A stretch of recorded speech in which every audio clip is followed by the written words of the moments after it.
સાંઈ બેનરમાં ભાવેશભાઈ ત્યાં બેનર બનાવવા ગયો અને ખબર પડી કે આજ તો ભાવેશભાઈનો જન્મદિવસ છે. પછી તો અમે એની વાહે પડી ગયા અને પીન મુકાવી કે પાર્ટી આપો ને આપો. બહુ માથાકૂટ કરીને પછી ભાવેશભાઈ હા પાડી મંડાણા હો. અને અમે તો રાજીના રેર થઈ ગયા.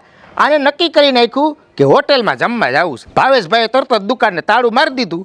આને પછી પલટન ઉપડી હોન્ડા સિટીને કિક મારીને ચોથા ગેરમાં નાખી અને શૂટ કરી હો ભાઈ. અને અમારી હોન્ડા સિટી ઉપડી હો ભાઈ. ભાટ ભાટ ભાટ ભાટ ભાટ ભાટ ભાટ ભાટ ભાટ ભાટ ભાટ ભાટ. ત્યાં તો ઝીણો ઝીણો વરસાદ ચાલુ થયો. અને મેં ભૂરાને કીધું કે હવે ગાડીને નાખી દે 8મા ગેરમાં.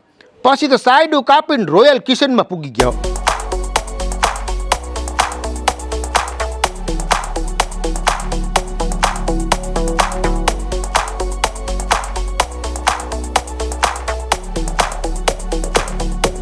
દરવાજો ખોલ્યો ને ત્યાં તો મોઢામાં પાણી આવી ગયું.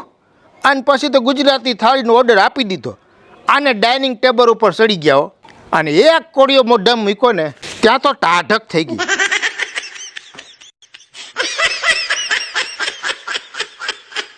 જાણે કે આંગળા સાટી જાવ ને તો મારા વાલા પહોંચી જાજો સ્વાદના ચટાકા લેવા રોયલ કિચનમાં.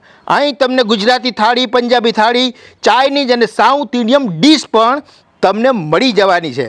તો પછી રાહ કોની જુઓ છો? પધારો પધારો રોયલ કિચનમાં કેશોદ. આભાર, ધન્યવાદ.